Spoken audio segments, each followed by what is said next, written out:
मैं कम सर। आइए, नमस्ते सर। नमस्ते मैम। बैठिए बैठिए। Thank you sir. Pawan, yes sir. कब से काम कर रहे हैं आप सोशल वेलफेयर ऑफिसर? सर मैं जिला दिव्यांगजन सशक्तिकरण अधिकारी हूँ और अक्टूबर 2023 में मैंने ज्वाइन किया है। अक्टूबर 2023। Yes sir. अच्छा, तो अभी ट्रेनिंग चल रही है या काम शुरू नहीं कर सर, दिया? मैं ज्वाइन कर लिया हूँ, ट्रेनिंग नहीं हुई है। ट्रेनिंग नहीं हुई? नहीं सर। अच्छा, बिना ट्रेनिंग के काम कर रहे जी हैं? सर। तो ऐसा नियम है या अभी ट्रेनिंग नहीं हो पाई? जाएगी सर बाद में, अभी जैसे उपाम में होती है हाँ, तो अभी वैकेंट नहीं है, तो हम लोगों को बाद में होगी ट्रेनिंग। हम लोगों की एक्चुअली ट्रेनिंग वाइल वर्किंग है कि हमको काम अच्छा, करते हुए सीखना ऑन है। जॉब ट्रेनिंग है। Yes sir. कोई बात नहीं, मुझे ये बताइए कि सोशल वेलफेयर, जी सर। सोशल सिक्योरिटी जी सर। और सोशल डिफेंस, जी तीनों में क्या फर्क है? सर, जहाँ तक मुझे लगता है ये तीनों चीज़ें आपस में इंटरलिंक्ड हैं। जैसे सोशल वेलफेयर है तो हम समाज के जो सबसे वंचित वर्ग हैं उनके वेलफेयर के लिए स्कीम्स लाते हैं और उनको इम्प्लीमेंटेशन करते हैं। और सोशल, और सर जो दो वर्ड सोशल सिक्योरिटी, सोशल, सामाजिक सुरक्षा। जी सर। और जो सोशल सिक्योरिटी है उसमें हम जो वंचित है और जो समाज के निम्न वर्ग हैं उनके लिए हम उनकी सुरक्षा की व्यवस्था करते हैं ताकि उनके अधिकारों का अधिकारों के कैसी सुरक्षा? जैसे सर गरीब हैं तो हम लोगों उनको खाद्यान्न की, आवास की, जो मूलभूत व्यक्ति की आवश्यकताएं हैं, रोटी कपड़ा और मकान, तो बेसिकली इनकी सुरक्षा की व्यवस्था करते हैं। इसके अलावा उनको बेहतर स्वास्थ्य के लिए और बेहतर ऊर्जा मिल सके, उनको बेहतर पर्यावरण मिल सके और समाज में अपने जो भी उनके जो उनकी क्षमताएं हैं वो उनका सही से उपयोग कर सके अपनी बेहतरी के सोशल लिए। डिफेंस? सर सोशल डिफेंस मुझे सर अच्छा, श्रमिकों के लिए एक सामाजिक सुरक्षा संहिता बनाई गई है, सुना है इसके बारे में? सर अभी उसको अपडेट किया गया है और 1400 जो पुराने लॉज थे उनको हटाया भी गया है। 1400 कैसे कानून थे? सर वो बहुत श्रम से संबंधित? जी सर, जो कॉलोनियल टाइम के कानून थे उनको हटाया गया है। जैसे कि उसमें कुछ हद तक जो श्रमिक दास्ता वाली चीज़ें थी उनको हटाया भी गया है सर उसमें। सब पवन, यस सर। यूपी के रहने वाले आप। Yes sir. यूपी एक 1 ट्रिलियन इकोनॉमी के रास्ते जी सर। की ओर है। कैसे 1 ट्रिलियन इकोनॉमी का रास्ता तय होगा? सर 1 ट्रिलियन इकोनॉमी का ये टारगेट रखा गया था कि 2024 तक यूपी 1 ट्रिलियन इकोनॉमी का स्टेट बन जाएगा, जो कि पूरे देश में सबसे पहले स्थान पर रहेगा। और अभी सर पिछले हफ्ते एक रिपोर्ट आई है कि लगभग 892 बिलियन डॉलर की इकोनॉमी यूपी की हो भी गई है। तो सर इसमें जो लक्ष्य है 1 ट्रिलियन डॉलर का, उसमें सर सबसे पहले औद्योगिकीकरण की बड़ी भूमिका रहेगी। चूँकि उत्तर प्रदेश इंडिया का सबसे ज़्यादा जनसंख्या वाला स्टेट है, तो इसमें बहुत बड़े लेवल पे यहाँ पे श्रम बल उपलब्ध है, तो इसका औद्योगिकीकरण एक बहुत बेहतर ऑप्शन होगा। इसके अलावा सर पर्यटन का क्षेत्र में भी यूपी में बहुत संभावनाएं हैं। जैसे कि अभी हाल में ही राम मंदिर का निर्माण कार्य चल रहा है और उसका प्राण प्रतिष्ठा भी हुई है। तो एक जैसे उत्तर प्रदेश कितना आर्थिक रूप से कितना फायदा होगा इस मंदिर के निर्माण के बाद श्रद्धालुओं की? जी सर।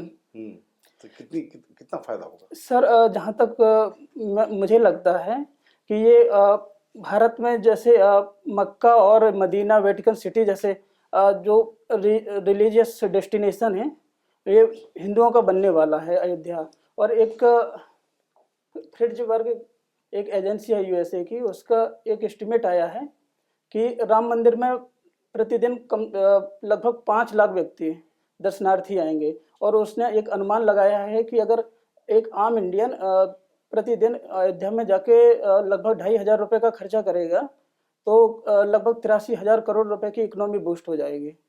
अच्छा पवन, ये बताएं कि उत्तर प्रदेश लगातार 2019 में कुंभ का आयोजन हुआ, फिर उसके बाद ये राम मंदिर का निर्माण, मथुरा की बात चल रही है, धर्म पर बहुत विशेष जोर दिया जा रहा है। भारतीय संविधान में एक शब्द है साइंटिफिक टेम्पर, वैज्ञानिक सोच। अगर दोनों को साथ में रखें तो समय के साथ क्या ऐसा लगता है कि हम लेस साइंटिफिक होते जा रहे हैं? धर्म के प्रति हमारी रुझान उस वैज्ञानिक सोच को कहीं ना कहीं मात दे रहा है। सर जहाँ तक मुझे लगता है जो धर्म का एंगल है वो हमारी संस्कृति से जुड़ा हुआ है। और हमारे जो उपनिषद और वेद हैं इनमें सर अधिकतर चीज़ें साइंटिफिक ही हैं। हमारे धर्म की बहुत एक ऐसी चीज़ें हैं जो बिल्कुल साइंटिफिक हैं। जैसे हमारे तीज त्यौहार है, फॉर एग्जांपल हम लोग दीपावली को उदाहरण लें। जैसे दीपावली में होता है कि हम लोग पूरे साफ सफाई करते हैं और पर्यावरण को स्वच्छता के लिए अपना पूरा प्रयास करते हैं। तो ये सर साइंटिफिक रीजंस हैं। अभी एक और सर बहुत आश्चर्यजनक है कि जो पृथ्वी की उत्पत्ति का जो एस्टिमेट किया गया है कि कब है, तो एक सर अटकलबाजी कहा जाएगा वैसे तो, ये अगर नॉन साइंटिफिक जाया जाएगा। लेकिन जो संवत्सर और ब्रह्मा जी के दिन और इस तरह के जो ज्योग्राफी में गणना करके होता है, लगभग उससे गणना करने पर सर पृथ्वी की आयु 4.3 बिलियन ईयर आई अच्छा है। पवन, ये बताएं कि आप एसएसपी हैं हमीरपुर के, ठीक है? वो भी बहुत ही संवेदना वाला, मतलब कम्युनल टफ, बड़ा ही कमजोर है। अगर आप एसएसपी रहते हुए, दो तरह की समस्याएं आपके जिले से आती हैं, एक जातीय संघर्ष और दूसरा सामुदायिक संघर्ष, दोनों एक साथ उभर कर सामने आते हैं। आप एसएसपी हैं, आपके लिए प्राथमिकता कौन सी समस्या का हल करना ज्यादा जरूरी होगा? सर मैं एक एसएसपी के रूप में सबसे पहले कम्युनल संघर्ष है उसको मैं पहले टैकल करूंगा, क्योंकि अगर कम्युनल समुदाय में सीधे सीधे समुदाय, दो विभिन्न समुदायों के बीच में जो झगड़ा होगा। बिल्कुल सही। जी सर। अच्छा, गवर्नेंस सिस्टम, भारत के गवर्नेंस सिस्टम के कई पड़ाव हैं, लेकिन सामान्यतः तीन ही पड़ाव को मुख्य माना जाता है, पीएम, सीएम एंड डीएम। जी सर। क्या यह सच है? अगर यही तीन मुख्य पड़ाव हैं जो भारतीय गवर्नेंस सिस्टम को गवर्न करता है, बाकी तो सब एक्सिलरी है। सर ये कहना एक हिसाब से ठीक है, लेकिन ऐसा नहीं है सर। और भी जो अन्य अधिकारी हैं और अन्य नेता हैं उनकी भी बहुत बड़ी भूमिका रहती है। तो ये कहा जा सकता है कि ये आर्क हैं, जैसे बिल्डिंग का एक आर्क होता है, ये आर्क हैं पीएम, सीएम, डीएम। लेकिन जो अन्य अधिकारी हैं वो कहीं ना कहीं नींव का और जो दीवारें हैं उनका काम करते हैं। तो एक भारत की गवर्नेंस में इनके अतिरिक्त भी और एक आम आदमी की भी बहुत बड़ी। मेरा अंतिम प्रश्न विकास, युद्ध दो जगहों पर चल रहे हैं जिसमें पूरी दुनिया कहीं ना कहीं प्रत्यक्ष या अप्रत्यक्ष रूप से उसमें संलग्न है। लेकिन इस युद्ध में कुछ ऐसे भी देश हैं जिनको फायदा हो रहा है। क्या आप इंगित कर सकते हैं, बता सकते हैं कि किन किन देशों को किस रूप में फायदा हो रहा है? सर वर्तमान में जो युद्ध चल रहे हैं उसमें काफ़ी देश लाभ की स्थिति में हैं। जैसे कि फॉर एग्जांपल रशिया और यूक्रेन वार की बात की जाए तो कहीं ना कहीं यूक्रेन को जो सपोर्ट किया जा रहा है उसमें अमेरिका का हित बहुत बड़े पैमाने पर निहित है और उससे फ़ायदा भी उसको मिल रहा है, हथियारों का सप्लाई भी कर रहा है। इसके अलावा वो रशिया को कमज़ोर करने की कोशिश कर रहे हैं और चाइना का भी सर सपोर्ट, चाइना को भी इसमें बेनिफिट मिल रहा है क्योंकि वो रशिया को सपोर्ट कर रहा है। तो काफ़ी बड़ी मात्रा में चाइना से वो इम्पोर्ट भी कर रहा है उपकरण, और कोरिया से भी रशिया ने काफ़ी उपकरण इम्पोर्ट किए हैं। ठीक है विकास। पवन सर। पवन, आप ऑलरेडी कहाँ पे आपने डिस्ट्रिक्ट ज्वाइन किया है? सर मैं गोंडा में हूँ। ओके, तो एसीआर या पार क्या बोलते हैं, जो एसीआर लिखा जाता है, एनुअल कॉन्फिडेंशियल रिपोर्ट जो लिखा जाता है, उसके बारे में कुछ आपने सुना है? सर अभी मैं हाल ही में ज्वाइन किया हूँ तो मुझे इसका तो आपके यहाँ एसीआर चलता है, जैसे ऑल इंडिया सर्विसेज में पार चलता है, पहले एसीआर था, पार चलता है, तो क्या सिस्टम उसके बारे में कुछ पता है आपको? सर मुझे इसमें क्लियरिटी नहीं है। अच्छा ठीक है, मैं इसलिए पूछ रहा था कि आजकल कभी भी जो साल की शुरुआत में अफसर अपने टारगेट फिक्स करते हैं और फिर जब उसका एनुअल एसीआर या पार में उसका जिक्र होता है कि साल के अंत में आपने क्या क्या टारगेट अचीव किया, तो as a social welfare officer आप क्या क्या टारगेट फिक्स करेंगे इस साल का, मतलब जो चल रहा है, और उसमें बताइए तो क्या क्या टारगेट फिक्स करेंगे, क्या क्या चैलेंजेस हैं? सर हम लोगों ने जो इस साल का बजट था, चूँकि अभी मैंने 3 महीने पहले ही ज्वाइन किया है, लेकिन 7 महीने से हम लोगों का जो मार्च में बजट दिया गया था वो पूरा पेंडिंग में था, करीब 1,52,00,000 रुपए का था।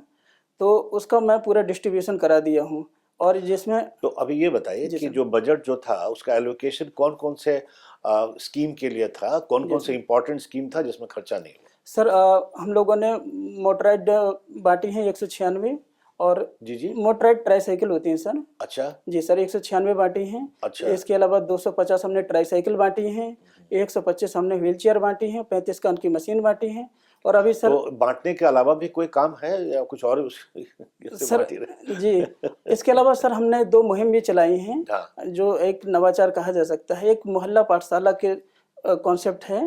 उसमें ये है कि चूँकि जो दिव्यांग लोग हैं, उनकी मोबिलिटी बहुत कम होती है सर। उनको चलने में दिक्कत है, स्कूलों तक नहीं पहुँच पाते हैं। तो मेरा ऐसा विचार है कि इन लोगों को शिक्षा के लिए ऐसी व्यवस्था की जाए कि ये अपने मोहल्ले में, आस-पड़ोस में ही मतलब एजुकेशन प्राप्त कर सकें। कितना है एलोकेशन अप्रोक्सीमेटली इस स्कीम के लिए? ये आपका अपना स्टेट का स्कीम है या गवर्नमेंट ऑफ इंडिया फंडेड है? ये जो सर उपकरणों के लिए हुआ नहीं, है। अभी जो आपने मोहल्ला जो ये सर एक नवाचार है, हम लोग ऐसे प्रोग्राम चालू किए हैं। प्रोग्राम जी, चालू किया है, इनिशिएटिव लिया तो गया उसके लिए क्या फंड एलोकेशन हुआ है? सर। उसमें अभी फंड नहीं है। ये हम लोग एक इस टाइप का है कि जो लोग अपने स्वेच्छा से एनजीओस वगैरह जो चलते हैं हमारे 30 एनजीओ हैं, तो उनके तो आपने एनजीओ के साथ कोऑर्डिनेट करके इसको जी इम्प्लीमेंट सर, करने जी की सर, कोशिश कर रहे हैं। जी सर। अच्छा, ये बताएं कि आप लेबर पे क्या आप लोग का मैंडेट है? जो लेबर है, श्रम है, श्रमिक है, जी सर। उनके लिए क्या काम, आपका क्या रिस्पॉन्सिबिलिटी है? सर मैं जिला दिव्यांगजन सशक्तिकरण अधिकारी हूँ, तो लेबर के मामले में हमारा ऐसा कुछ नहीं है सर। तो उसमें आपका जो यूपी में लेबर के लिए कोई अलग डिपार्टमेंट है, लेबर डिपार्टमेंट है, या वेलफेयर अफसर भी करते हैं? वो सर लेबर डिपार्टमेंट के अंतर्गत अच्छा, आता लेबर है। डिपार्टमेंट। मेरा सर सामाजिक न्याय एवं अधिकारिता तो ये मंत्रालय बताइए आता कि है। जो चाइल्ड एंड ह्यूमन ट्रैफिकिंग पे एज अ सोशल वेलफेयर अफसर आपका क्या रोल है? सर हम लोग इसको टैकल करते हैं कि ह्यूमन ट्रैफिकिंग, जैसे कि संविधान के आर्टिकल 23 और 24 में चाइल्ड लेबर के लिए स्ट्रिक्टली प्रोहिबिटेड किया गया है।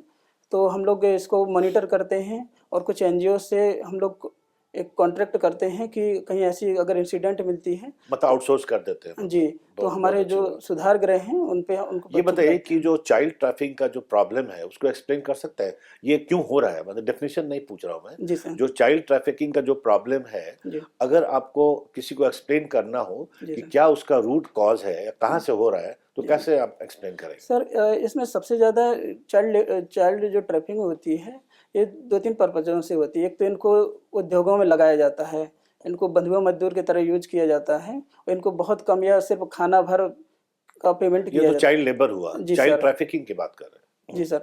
और जो चाइल्ड ट्रैफिकिंग है सर, इसमें बच्चों को जैसे यौन दास्ता के लिए लिया जाता है, उनको बेच दिया जाता है, और घरों में नौकर के तो रूप। इसके लिए आपके डिपार्टमेंट में कोई प्रोटोकॉल है, कोई रूल है, या कैसे फॉलो करते हैं कि जो चाइल्ड ट्रैफिकिंग रोकने के लिए जी क्या है, मतलब कोई प्रोटोकॉल है, कोई एसओपी है?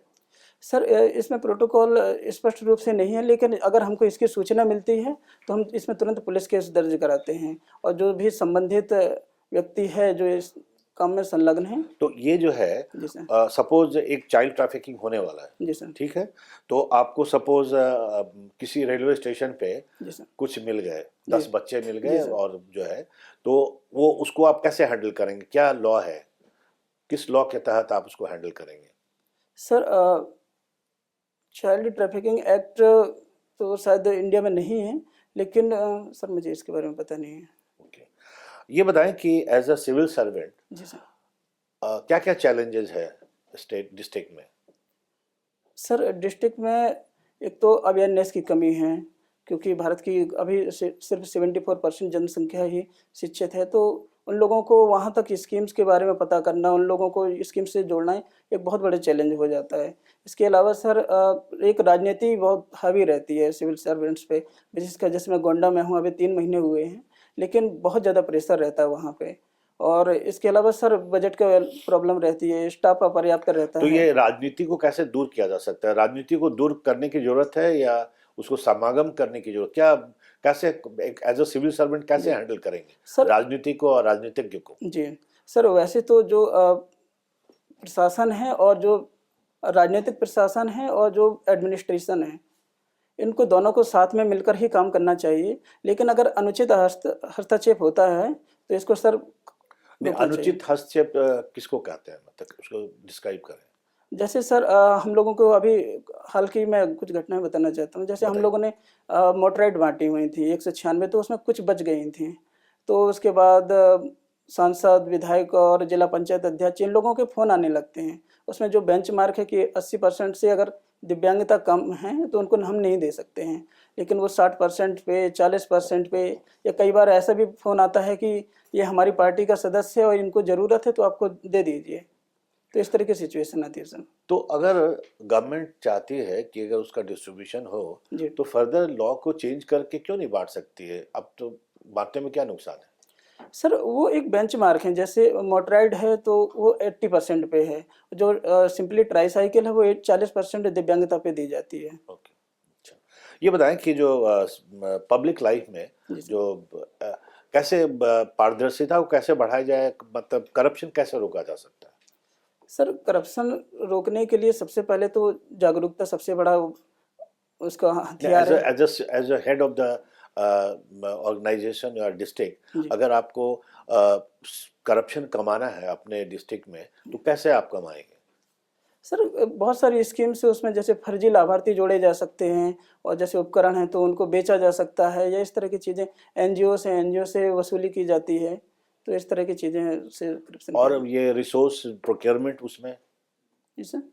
जो आप जो ले रहे हैं, सामान ले रहे जी हैं, जी। उसमें भी पारदर्शिता या उसमें भी करप्शन होता है? वैसे तो सर सब उपकरण जिम पोर्टल से लेना ही अनिवार्य है, तो उसमें ऐसे तो नहीं किया जा सकता। लेकिन अभी डायरेक्टर सर ही हमारे बता रहे थे, 28 दिसंबर को मीटिंग थी, कि कहीं ऐसे अगर आप संलग्न रहते हैं कि आप फर्जी बिल बना के भेजते हैं जो उपकरण हैं, जैसे जिम पोर्टल पे जो संस्थान है जो आपको उपकरण प्रोवाइड करा रही है, अगर आप उसको फर्जी बिल भेजते हैं या वो फर्जी उपकरणों की डिलीवरी दिखाते हैं, तो इस तरह से सर करते हैं कुछ डिस्ट्रिक्ट। लेकिन अगर उसमें आप संलिप्त पाए गए तो कठोर कार्रवाई होगी। पवन, आपने द ग्रेट डिप्रेशन का नाम सुना है? Yes sir. कब की बात कर रहा हूँ मैं? सर, ये ब्लैक फ्राइडे को स्टार्ट हुई थी 1929 में, और अमेरिका में शेयर मार्केट अचानक से क्रैश कर गया था, और उसके बाद अमेरिका और विशेषकर यूरोपीय देशों में प्रथम विश्व युद्ध के बाद की उनमें बहुत बड़ी मंदी आ गई थी। आर्थिक मंदी थी? जी सर। अच्छा, तो ग्रेट डिप्रेशन का जो लोकतांत्रिक सरकारें थी जी सर। उस समय की, मैं वैश्विक दृष्टिकोण से पूछ रहा हूँ ये सवाल, उसका वेलफेयर स्टेट बनने में क्या रोल है? सर, वेलफेयरिज्म को जी। ग्रेट डिप्रेशन ने कोई पुश दिया, या ग्रेट डिप्रेशन का बहुत कोई खास रोल नहीं है वेलफेयरिज्म में? सर, ग्रेट डिप्रेशन ने बहुत बड़ा रोल दिया। जैसे अमेरिका के तत्कालीन राष्ट्रपति जो चुनाव लड़ रहे थे, उन्होंने इसी मुद्दे पे लड़ा था। जैसे कि वो लोग आप रूजवेल्ट की बात कर रहे हैं? जी सर, मैं रूजवेल्ट के जो आर्थिक सुधार के जो प्रस्ताव थे, उन्होंने जो वेलफेयरिज्म जैसे आपने बात कही है, उसका एक हिसाब से जनक माना जाना। क्यों? उन्होंने सर जैसे कि एक वेलफेयरिज्म कैसे डिप्रेशन को खत्म करेगा? सर, वेलफेयरिज्म में जैसे कि वर्तमान में सरकारें सबसे ज़्यादा जो खर्चा करती हैं वो सामाजिक कल्याण की योजनाओं में ही करती हैं। जैसे कि लोगों को शिक्षा के लिए, और लोगों को खाद्यान्न मिल सके, लोगों को रोजगार के अवसर मिल सकें, और आधारभूत अवसंरचना का निर्माण करना है। तो इस तरह से सर बहुत बड़ा इन्वेस्टमेंट होता है। जैसे कि इंडिया में है कि तो ये इकोनॉमी को क्या करता है? सर, जैसे सरकार जैसे केन्स वाली थ्योरी थी इसमें, कि केन्स थ्योरी ने थे कि सरकार इसमें इन्वेस्ट करे खुद। तो जब सरकार इन्वेस्ट करेगी, इन्वेस्टमेंट तो नहीं है ये, तो welfarism is not investment, welfarism is giving money directly to the people. जी सर, लेकिन सर वेलफेयरिज्म में मैं समझता हूँ कि सबसे बेटर इन्वेस्टमेंट होता है, क्योंकि वेलफेयर में जब आप इसमें इन्वेस्ट करती है सरकार, तो वो उसकी इकोनॉमी बूस्ट करती है। इसके अलावा उसका जो सोशल सेक्टर है, जैसे हम लोगों का स्किल डेवलपमेंट है या इस तरह की चीज़ें हैं, तो उसमें बहुत बूस्ट होता है। जैसे कि भारत में है पीएम पोषण योजना है, तो ये एक वेलफेयर स्कीम है। लेकिन इससे हमारे जो कुपोषण है, जो वर्तमान में 38% तक बच्चों में कुपोषण है, उसको कम करने में बहुत बड़ा इसका रोल रहेगा। और जो आगे हमारी जो पीढ़ी आएंगी उनके लिए सर ये बहुत बड़ा बेनिफिट रहेगा। ये इंडिया की इकोनॉमी को आगे चल के जब हम बात करते हैं 2047 तक भारत को विकसित राष्ट्र बनाने में, तो इसका सर बहुत बड़ी भूमिका रहेगी। अच्छा, मेडिकल टूरिज्म का नाम सुना है? जी सर। अभी उत्तर प्रदेश में खासकर जो टूरिज्म को बूस्ट करने के लिए भी, जैसे राम मंदिर जो बना है, तो उस संदर्भ में बात की जा रही है। ट्रेडिशनली दिल्ली के इर्द गिर्द, यूपी इंक्लूडेड, एक टूरिस्ट सर्किट की बात होती है, दिल्ली, आगरा और जयपुर की। जी सर। जी सर। तो क्या आपको लगता है कि अब ये समय आ गया है कि जो फलक्रम है इंडियन टूरिज्म का, वो दिल्ली से इतर कहीं और जा सकता है? आप इलाहाबाद में आपने पढ़ाई भी की है, पास में काशी है, जी सर, हाँ, बनारस है। जी सर। तो जो पूर्वी उत्तर प्रदेश बिहार इलाका है, जी सर, वहाँ आप इस तरह के टूरिस्ट सर्किट की संभावना बनते देखते हैं? बिल्कुल बिल्कुल सर। अभी जैसे, और अगर देखते हैं तो कौन कौन से कोऑर्डिनेट्स आप चुनेंगे? सर चूंकि अभी तक सरकार ने इतना ध्यान नहीं दिया है टूरिज्म पे, जो विशेष सेंटर रहे हैं जैसे दिल्ली, जो आपने गोल्डन ट्रायंगल उसको आप छोड़ दीजिए, गोल्डन ट्रायंगल छोड़ दीजिए, आप ईस्टर्न यूपी जो पूर्वांचल इलाका है, जी सर, उस इलाके में जो संभावित टूरिस्ट सर्किट जी सर, बन सकता है, जी सर, उसकी बात कीजिए। जी सर। तो कौन कौन से टूरिस्ट स्पॉट्स को आप सर्किट में जोड़ेंगे? जी सर। सर इस संदर्भ में उत्तर प्रदेश ने, सरकार ने 2018 में उत्तर प्रदेश पर्यटन नीति लाई थी, जिसमें कृष्णा सर्किट और जिसमें कुशीनगर और ये बुद्धा सर्किट की बातें की गई थी। कुशीनगर, देवरिया और काशी हो गया, गोरखपुर हो गया, ये सब रीजनल पॉइंट्स हैं जिनको हम बहुत ज़्यादा यूज कर सकते हैं और यहाँ पे टूरिस्ट का नए डेस्टिनेशन बनाए जा सकते हैं। तो मुझे बिल्कुल सीधे तौर पर बताइए 4-5 जी वैसे स्पॉट्स जिसको आप सर्किट के तौर पर डेवलप करना चाहेंगे। सर, जैसे मैंने इलाका भी आपको बता दिया जी है, जी जी पूर्वी उत्तर प्रदेश, बिहार। जी सर। इसमें सर श्री राम सर्किट हो जाएगा पहला, अयोध्या, और इसके अलावा अयोध्या और चित्रकूट तो सर वैसे साउथ में आ जाएगा, लेकिन अयोध्या, बनारस हो गया सर, और बुद्ध सर्किट में आ गया कुशीनगर। और मैं आपको आज के दृष्टिकोण से टूरिस्ट सर्किट बनाना है, उसका इतिहास बुद्ध से जुड़ा हो, राम से जुड़ा हो, शिव से जुड़ा हो, जी जी उससे मतलब नहीं है। आगरा, दिल्ली और जयपुर किसी एक व्यक्ति के इतिहास से नहीं जुड़े हुए हैं। जी जी टूरिस्ट सर्किट बनाने के लिए और क्या क्या चीजें होनी चाहिए अनिवार्यता के तौर पर? सर, जो रीजनल स्पॉट्स हैं, इनको सबसे कम विकसित होने का सबसे बड़ा रीजन ये है कि यहाँ पे अवसंरचना की कमी है, विशेष करके। तो मैं वही उसी जानकारी के आलोक में ये सवाल आपसे पूछ रहा हूँ कि इसमें, इस क्षेत्र में कई विकसित टूरिस्ट स्पॉट्स ऑलरेडी हैं, जी सर, उसको आप सर्किट में, फिजिक्स में सर्किट होता है ना, जी जी उसको सर्किट में जोड़कर उसका लिवरेजिंग कर सकते हैं। जी सर। सवाल ये है। तो सर इसमें मैं जो सर्किट्स बनाऊंगा उसमें कुशीनगर, उसकी ज्योग्राफी आपको पता है, ईस्टर्न यूपी बिहार की? जी सर। अब बताइए, इसमें बिहार सर- के 2-3 टूरिस्ट स्पॉट्स का नाम बताइए। सर पटना हो गया और गया हो गया, ठीक है, और इसके अलावा सर ठीक है, उसको जोड़ पाएंगे आप? अब बताइए। सर उसको जोड़ा जा सकता है by train, by roadway.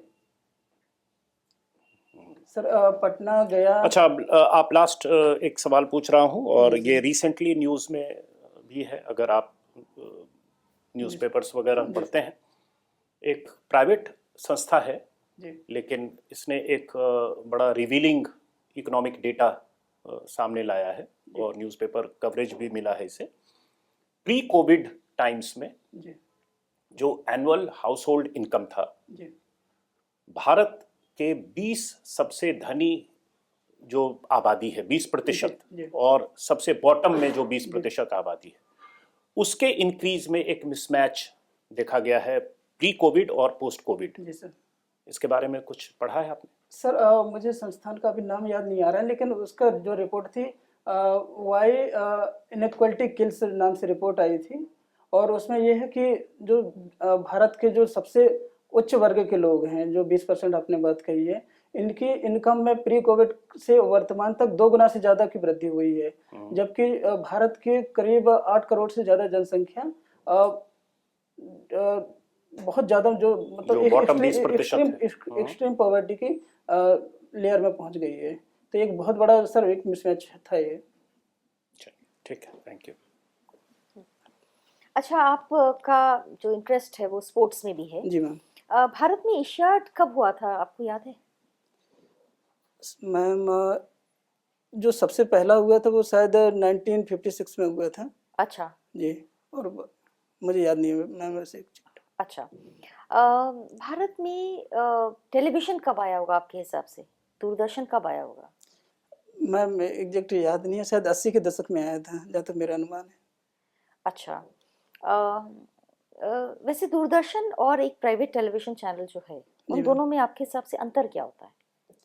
Ma'am जो प्राइवेट चैनल्स हैं वो मुख्यतः ऐसी खबरें फैला देते हैं जो उनको एक सर्टेन जो ग्रुप है कि जहाँ पे लोग मतलब उनको वेलफेयर से ज़्यादा अपने जो प्रॉफिट है उस पर ज़्यादा फोकस रहता है। अच्छा। जैसे दूरदर्शन है तो उसमें बहुत जैसे कृषि के प्रोग्राम चलते हैं, भले ही बहुत कम लोग देखते हैं लेकिन वो बेनिफिशियल वाले जो लोगों को ज़्यादा बेनिफिट दे सकें उस तरह के प्रोग्राम चलाता है। अच्छा, आप सोशल वेलफेयर ऑफिसर हैं, थोड़ा ये बताइए, जो महिला और विकास मंत्रालय है जी, इसके अधीन कौन से विभाग आते हैं जो बहुत हमेशा चर्चा में भी रहते हैं और बहुत महत्वपूर्ण भी? जी, जैसे मैम महिलाओं से संबंधित एक अलग विभाग होता है और उसमें जिला प्रवेशन अधिकारी, जिला महिला विकास अधिकारी दोनों पदनाम होते हैं, तो वो मुख्यतः उनके अंतर्गत आता है। अच्छा, और कुछ मतलब मैं तो मंत्रालय की बात कर रही हूँ, मंत्रालय के अधीन कौन से अलग अलग और कौन से यूनिट्स हैं?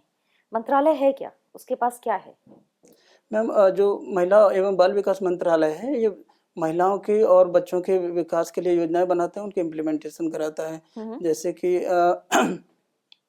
महिलाओं को है प्रसव की सुविधाएं के लिए योजनाएं चलती हैं, महिलाओं उन बच्चों को टीकाकरण वाले। जैसे मैं आपको एक एग्जांपल देती हूँ कि उनके अधीन आता है national commission for women, NCW। जी मैम। आता है ना, ऐसा कोई और विभाग आता हो, कुछ आपको ख्याल हो?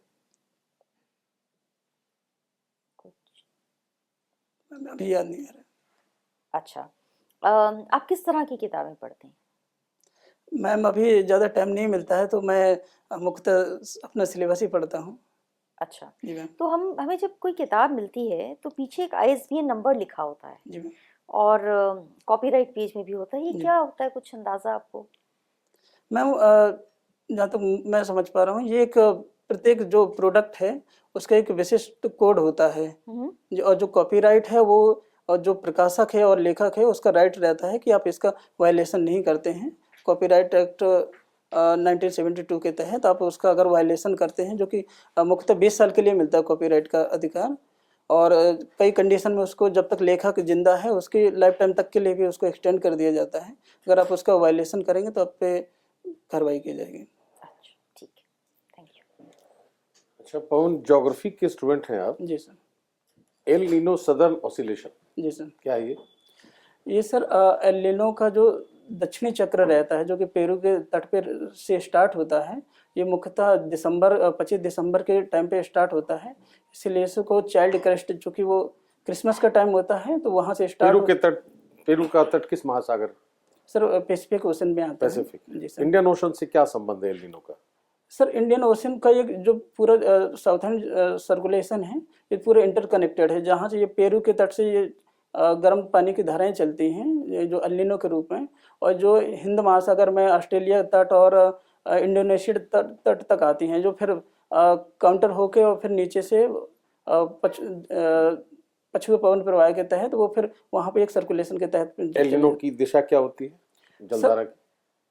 सर ये पेरू के तट से यहाँ आती है पैसिफिक ओशन में ऑस्ट्रेलिया की। दिशा पूछ रहा हूँ। जी सर। दिशा डायरेक्शन। ये सर पहले वेस्ट की तरफ चलती है, फिर ओरिजिन कहाँ से? सर पेरू के तट से होता है। अच्छा, नहीं भौगोलिक रूप से बताइए मुझे, विषुवत रेखा से, ध्रुव से? ये सर विषुवत रेखा के जो दक्षिणी विषुवत रेखा है एक्चुअली उसी का एक्सटेंडेड रूप ही एल नीनो होता है, और ये दक्षिणी विषुवत रेखा के तहत के साथ साथ चलती है, और इसके बाद ये ऑस्ट्रेलिया के जो ईस्टर्न कोस्ट है, वहाँ से टर्न होके और फिर ये पेरुता टॉर के पास फिर पहुँचती हैं सर। ठीक है, thank you. Thank you sir. मैं कम सर पवन, आपकी समझ अच्छी है, जी सर। कंसेप्चुअल अंडरस्टैंडिंग जो होता है ना जी वो सर। अच्छा है, आप पढ़े लिखे भी हैं, मतलब अवगत हैं आप। जी सर। तो लेकिन जो लिंकेज होना चाहिए, जो जी भी सर। चीज़ें आप जानते हैं उसको लिंक कर कर उत्तर के तौर पर जो प्रस्तुतिकरण होता है जी सर। उसमें आपको काम करने की जरूरत है। जी सर। और थोड़ा अटेंटिव रहें to the demands of the question. जी सर। क्वेश्चन में जो आपको सुनाई देता है, कुछ नाम और कुछ जगहों का जी सर। नाम, जो भी कोऑर्डिनेट्स आप यूज करते हैं, जी सर। वही केवल आंसर नहीं करना होता है। जी सर। उसके पीछे एक हिडन इंटेंट होता है, जी सर। मंशा होती है पूछने की, उसको पकड़ने की जरूरत है। जी सर। ठीक है, वो पकड़ेंगे। शायद जब आपका एक्चुअल इंटरव्यू होगा तो इतना समय नहीं दिया जाएगा आपको, जी सर। इतना प्रोडिंग नहीं मिलेगा कि आप ये बताइए ये बताइए ये, जी वो सर। छोड़कर फिर कोई दूसरा पूछने लगेगा। जी सर। ठीक है, तो उस पर आपको ध्यान देने की जरूरत है। जी सर। जैसे सर वो आपने लोकेशन वाला पूछा तो उसका एक्चुअल मतलब क्या आंसर करना चाहिए? आपको समझना चाहिए कि सर्किट के बारे में, जी। सर्किट कैसे डेवलप किया जाता है टूरिज्म में। जी सर। उसमें ऑलरेडी जो डेवलप्ड कुछ हॉटस्पॉट्स हैं, जी, टूरिस्ट जी। हॉटस्पॉट्स जी। हैं, उसको जोड़ने की कोशिश की जाती है। और रास्ते में जी सर। जो एरिया है जी सर। वो खुद ब खुद उसका डेवलपमेंट होने रहता है, वो होने लगता है। उसको कहते हैं क्लस्टर अप्रोच जी सर। Of growth. ठीक है, तो इस तरह के शब्दों का अगर आप प्रयोग करेंगे जी, तो जी। प्रभावी कम्युनिकेशन होगा। ठीक है, तो आप जानते हैं, ऐसा भ्रम भी पैदा कर लेते हैं आप, जी सर। ऐसा लगता है कि आप जानते हैं, जी सर। लेकिन उसको इम्बेलिश करना है उसको। सर प्रॉब्लम ये हुई ना कि आज मेरा पहली बार मैं मॉक देने आया हूँ इस साल, और मैं कल नाइट में आया हूँ गोंडा से, तो अभी उतना कब है इंटरव्यू आपका? मेरा सर 6 तारीख को है। अच्छा, तो अभी है समय। जी हाँ, अभी सर वो पढ़ने के लिए तो मैं अब सवेरे 5 बजे पढ़ना नहीं है अब ज्यादा, जी जी वो टिक हो गया आपको, जी अच्छा सर। मिल गया नंबर जी उसमें। सर। ठीक है, जो नहीं, पढ़ रहे हैं उसी गति जी से सर। पढ़िए, लेकिन प्रोसेस कीजिए जी सर, बेहतर, जी सर। लिंक कीजिए जो जी सर। चीजें आप ऑलरेडी जानते हैं। जी सर। अब ये सुझाव भी आप नहीं प्रोसेस कर रहे हैं, जी ये सुझाव आप लिख तो रहे हैं लेकिन आपके माइंड में अभी प्रोसेस नहीं हुआ, जी क्योंकि सर। आपका सवाल उल्टा था इससे। जी। ठीक है, जो ऑलरेडी जानते हैं उसको प्रोसेस कीजिए, उसको लिंक कीजिए, उसको प्रभावी तरीके से एक्सप्रेस करने की कोशिश कीजिए। This is what interview is all about. जी सर। ठीक है, बस छोटा सा सर एक सुझाव। जी सर। सर के प्रश्न के जवाब में आपने एक जगह पर कहा कि सरकार ने वहाँ कुछ नहीं किया है। ये सरकार के विरोध में कोई स्वीपिंग स्टेटमेंट कभी मत दीजिए। आप एडिशन भले करें, लेकिन ये अगर कह देंगे कि सरकार ने कुछ भी नहीं किया है, वहीं पर आपका इंटरव्यू जीरो हो जाएगा। जी सर। इससे बचना है। सर मुझे वो क्वेश्चन याद नहीं, किस क्वेश्चन हो सर? लिंकेजेस, टूरिज्म की लिंकेजेस की बात उन्होंने कही थी कि टूरिज्म को बिहार के एरिया में कैसे डेवलप करेंगे जी सर। यूपी से। तो आपने एकदम एक लाइन में कहा कि सरकार ने अभी तो कुछ नहीं किया है, वो अपने आप में बहुत गड़बड़ मुझे याद है कहीं आपने कहा था, मैं भी नहीं समझ नहीं, पा रहा वैसे तो मैंने उत्तर प्रदेश की जो पर्यटन जो इंटरव्यूअर है ना वो इस तरह की भाषा का इस्तेमाल करें जी, जी। आपको प्रवोक करने के लिए। जी सर। उसमें भी एक बैलेंस, एक आप तो ऑलरेडी सर्विस में है, जी सर। आप जानते हैं कि जब भी काम होता है, कहीं पे छूट जाता जी, है, जी। कहीं होता है, तो उसको प्रॉपर्ली एड्रेस करना। ये नहीं बोलना कि हाँ पिछले साल मीडिया वाला लैंग्वेज नहीं बोलना होगा। नहीं सर, मुझे तो सच कहूं तो मुझे याद भी नहीं मैं कब ऐसा बोल गया, नहीं तो मैं चलो, हम उत्तर लोगों ने प्रदेश सुना। पर्यटन नीति 2018 को उल्लेख तो किया ही हूँ मैं। और जैसे आप जो मंत्रालय जी है मैम। उसकी वेबसाइट जरूर देखिए, मैम, आपको ये पता जी, होना जी चाहिए मैम। कि कोई मंत्रालय है तो क्या क्या जी मैम। सब हेड बताना चाहिए। मैडम जो कह रहे हैं ना, वहाँ पे जो बैठे हैं लोग, सारे जी। सीनियर लोग हैं, जी सर। वो आपको डिस्ट्रिक्ट लेवल की बात नहीं करेंगे, हाँ। जी सर। वो बात करेंगे गवर्नमेंट ऑफ इंडिया लेवल की। जी तो इसीलिए सोशल वेलफेयर डिपार्टमेंट कौन सी मिनिस्ट्री से फंडिंग क्या है वो आप जरा देख लें, क्योंकि बहुत सारे इंपॉर्टेंट जी। स्कीम चल रहे हैं गवर्नमेंट ऑफ इंडिया के। सर उसमें दिक्कत ये हो गई है कि उसमें वेलफेयर का वो है, एक्चुअली मेरी पोस्ट दिव्यांगजन सशक्तिकरण है, हम लोगों का विभाग उतना इंटरकनेक्टेड नहीं है। नहीं वो ठीक है, सोशल जी, जस्टिस और जी, एम्पावरमेंट जी। है ना, जी, सामाजिक सर। न्याय और हाँ। अधिकारिता मंत्रालय। जी सर। तो ये अपना अपने आप मंत्रालय में मंत्रालय का जो शीर्षक है ना, जी सर। वही क्वेश्चन दे रहा है, सामाजिक न्याय सामाजिक हाँ। कल्याण आप क्या जो है ना होता है। पैसा कहाँ से आ रहा है ना, तब पता चल जाएगा कौन सी मिनिस्ट्री से पैसा आ रहा है। मिनिस्ट्री की वेबसाइट देख लो, पता चल जाएगा जी कितने सर। डिपार्टमेंट से क्या काम होता है। आपके काम के आसपास के जो मंत्रालय हैं उनके बारे में भी थोड़ा पता होना चाहिए। जी सर। आंसर को थोड़ा कंसाइज करो, जी सर। लंबा बोलने में गलतियां हो रही। और ये जो मैंने सवाल पूछा ना आपसे, टारगेट फिक्स करना, ये आजकल आप जब भी नौकरी ज्वाइन करते जी हैं सर। तो पहले लिखना पड़ता है कि आपके साल भर का आपका क्या टारगेट है, और उसके बाद साल के अंत में जब आप अपना एसीआर, अगर सेल्फ रिपोर्टिंग अगर है सिस्टम, जी। उसमें लिख, या फिर जो रिपोर्टिंग ऑफिसर वो लिखते हैं ये टारगेट था, इन्होंने ये नहीं किया, वो नहीं किया। जी जी। बजट रहता है आपका, क्या क्या स्कीम था, गवर्नमेंट जी स्कीम जी। था जो फुलफिल करना था, वो सारी बातों का जिक्र होता है। तो एज ए गवर्नमेंट सर्वेंट आपको पता होना चाहिए कि आपके इस साल का मेरा क्या टारगेट है, जी कौन सर। कौन सा मेरा फोकस एरिया है। जी सर। वो मुझे लगता है सर, वो टारगेट जो फाइनेंशियल ईयर स्टार्ट होता है मार्च से, तो मुझे लगता है तब स्टार्ट हो गया होगा। मैं अभी अक्टूबर में ज्वाइन किया हूँ, तो मैं अभी टारगेट नहीं ध्यान दे नहीं, पाया। देखिए जी होता सर। ऐसा है कि गवर्नमेंट सबसे टारगेट मारती है। जी सर। तो एज अ हेड, सपोज आपके डिपार्टमेंट का जो हेड है जी सर। उन्होंने एक टारगेट बनाया होगा अपने लिए जी सर। और अपने हेड डिपार्टमेंट के लिए, जी सर। वो टारगेट फिर नीचे परकुलेट होना चाहिए, जी सर। क्योंकि वो जो सेम टारगेट को आपको फुलफिल करना है। जी सर। बेसिकली मेरा ये कहना है कि एज अ गवर्नमेंट सर्वेंट ये टारगेट ओरिएंटेड अप्रोच है। जी सर। तो आपको पता होना चाहिए कि क्या टारगेट है, कैसे, जी सर। क्या बजट है, मतलब इसके बारे में आप सोच रहे हैं। जी सर। जी सर। ठीक है। जी सर। ज्योग्राफी तुम्हारा एकेडमिक्स में भी है ना, जी सर। और ऑप्शनल भी है। जी सर। एलिनो पढ़ लो थोड़ा। जी सर। ये दक्षिणी विषुवत रेखा क्या होता दक्षिण है? विषुवत विषुवत रेखा को कैसे दक्षिण विषुवत रेखी धारा सर। दक्षिण विषुवत रेखीय धारा। जी सर। ठीक है। एल नीनो पर बहुत सारे क्वेश्चन हो सकते जी हैं, सर। है ना। मैंने तो एक पूछा केवल जी एल्सो, सर। लेकिन एल नीनो का खास तौर से मानसून पर प्रभाव क्या है जी सर। ना, और भारत के पूर्वी तट या पश्चिमी तट पर जी किस सर। पर ज्यादा प्रभाव होता है जी एल सर। नीनो का, और क्यों होता है ना। इस तरह जो जी फिजिक्स सर। एकेडमिक्स में भी पढ़ा है ना, जी सर। इसलिए। ठीक है, थैंक यू चलो, थैंक यू। Thank you.